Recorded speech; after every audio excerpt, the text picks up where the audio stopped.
एक वर्ष पर्यंत शिशु मानकु लुण खाइबाकु देउछन्ति कि? शिशु मानक स्वास्थ्य रे देखा देई पारे समस्या। पितामाता माने एथिप्रति जत्नवान हेबा आवश्यक। तेबे स्वास्थ्य विशेषज्ञ माने कौन कहउछन्ति आसंतु जानिबा। छोट पिला मानकर खाद्य विषय रे पितामाता प्रायतः द्वंद्व पड़ी थांती। विशेषकर जेतबले लुण कथा आसे एहार कारण हेउछि किछि लोक 6 मास परे सेमानक पिला मानकु लुण खाइबाकु देबा आरंभ करंती, किंतु विशेषज्ञ माने एपरि करिबा विरोध रे परामर्श दियंती।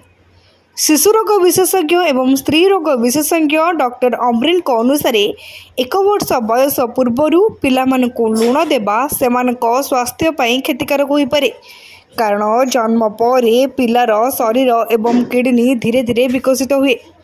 एपरी परिस्थिति रे अधिक सोडियम खाद्य सेमानक शरीर उपरे चाप पकाई पारे एवं क्षति पहुंचाई पारे।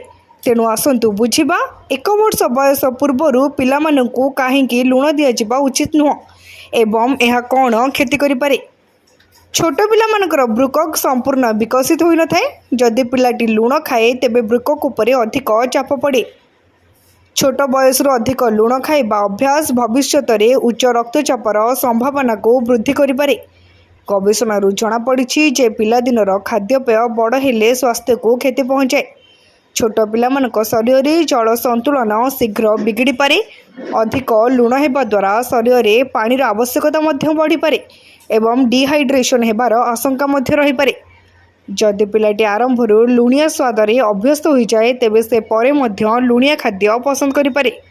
विशेषज्ञ माने कहती जे 1 वर्ष बयस पर्यंत आपनको शिशु को लुण देबार आवश्यकता नहीं, तथापि 6 मास परे लुण बिना कठिन खाद्य मध्य आरंभ करा जिबा उचित। आपण पनीपरिबा देई परिबे। एही बयस रे सादा खाद्य को बहुत लाभदायक बोली विवेचना करा जाए। ब्यूरो रिपोर्ट तीर्थक्षेत्र लाइव।